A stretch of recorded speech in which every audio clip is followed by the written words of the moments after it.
जळगावातील एका कार्यक्रमात मंत्री गिरीश महाजन यांनी आमदार मंगेश चव्हाण यांच्या विकास कामाचे जाहीरपणे कौतुक केले।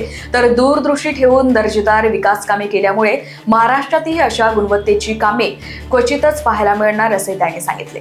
पहिल्यांदा उमेदवारी देताना ठेवलेला विश्वास मंगेश चव्हाण यांनी सार्थ ठरल्याचे नमूद करण्यात आले असून भाजपचे भावी सक्षम नेतृत्व ठरतील असा विश्वासही महाजन यांनी व्यक्त केला।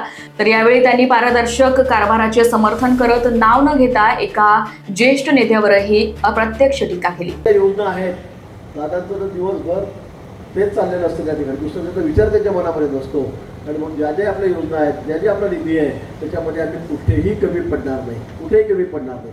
ते सरकार जे आहे ते शेतकऱ्याबद्दल सहानुभूती असलेलं सरकार आहे। कामाचे पैसे येतील, जातील, होतील, कामं होतील, रस्ते होतील। आता आपण सगळीकडे बघा, रेल्वे कसे चाललेत फास्ट, विमान कसे चालले आहेत, सगळ्या जिल्ह्यामध्ये आपल्याकडे 7-8 ठिकाणी विमानं उडत आहेत, रस्ते कसे झाले, सगळीकडे सिमेंटचे रस्ते झालेले आहेत। पूर्वी काय परिस्थिती, सरकार बदललं 12 वर्षापासून मोदीजी पंतप्रधान झाले, सगळे देशभरातले कुठेही जा तुम्ही सगळीकडे सिमेंटचे रस्ते, कुठे तुम्हाला खड्डे कुठे दिसत, फार क्वचित ठिकाणी असतील की त्या ठिकाणी पडत आहेत, पण आता ते काम त्या ठिकाणी सुरू आहे।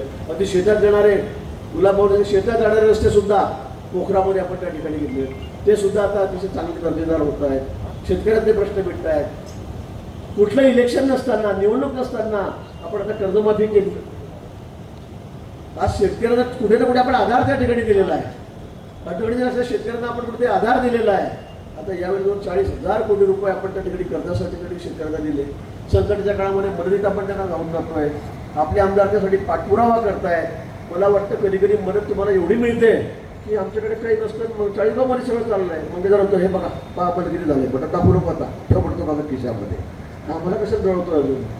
म्हणजे असं इतकं जोरात काम मंगेशकरांचं या ठिकाणी आहे आणि म्हणून त्या ठिकाणी आम्हाला अभिमान वाटतो की आम्ही जी निवड केली, वारंवार सांगतो आम्ही जी निवड केली ती योग्य आहे। एक चांगल्या कार्यकर्त्याच्या हातामध्ये आम्ही 40गाव तालुका दिलेला आहे, चांगल्या कार्यकर्त्याला।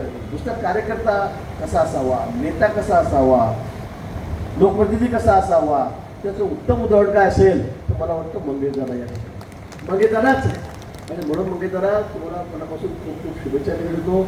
तुमची प्रतिभाताई या ठिकाणी आहे, तिला सुद्धा मनापासून खूप खूप शुभेच्छा देतो। आपण सगळे सहकारी आहेत, सगळे सभापती आहेत, थोडी मार्केट कमिटी आहे, थोडी शेतकरी संघाचे असतील, वेगवेगळ्या क्षेत्रामध्ये काम करणारे सगळे पंचायत समितीचे आहेत, जिल्हा परिषदचे होतील, राहतील, नगरपालिका सगळे आपल्या ताब्यामध्ये सगळे नगरसेवक आहेत। आपल्याला मनापासून खूप खूप शुभेच्छा देतो। ग्रामीण भागात आपण काम करतोय, आपण पाण्याचं काम करतोय, पिण्याचं पाणी गुलाबोय, पण गावातले रस्ते जे आहेत शहरातले त्याच्याकडे आपल्याला लक्ष द्यावं लागणार आहे। ते सुद्धा आपल्याला शहरातले रस्ते त्याचं कॉन्क्रिटीकरण करावं लागणार आहे। तर 40गाव शहर मोठं शहर आहे, त्या जिल्ह्यामध्ये जळगाव भुसावळ सोडलं तर मला वाटतं 30 नंबरचं शहर आहे आणि त्या ठिकाणचे रस्ते प्रतिभाताई आपल्याला त्या ठिकाणी रस्ते सुद्धा ही आपली जबाबदारी आहे। जर बोलली नाही तर होणार नाही, जोरात मागणी केली पाहिजे दादासारखी ते रस्त्याचं काम करा म्हणून। मला वाटतं ते रस्त्याचे काम करण्याची जबाबदारी सुद्धा आपली ज्या ठिकाणी आहे आणि म्हणून मी आपल्याला पुन्हा सांगतो की या ठिकाणी आम्ही कुठेही कमी पडणार नाही, आम्ही कुठेही कमी पडणार नाही। जे जे आपल्या काही मागण्या असतील, गुलाबभाऊ तुम्ही काळजी करू नका, तुमच्याकडे आपण धरणं करतोय। आता आपण 25 वर्षामध्ये खूप काही केलेलं आहे, तुमचा बॅकलॉग होता थोडा, त्यामुळे आपल्याला तो निश्चित पूर्ण करावा लागेल।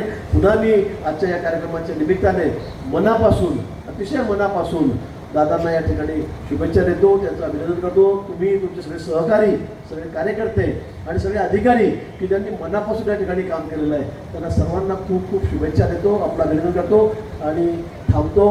धन्यवाद। जय हिंद, जय Maharashtra. Bureau report, Lokvahini media, Jalgaon.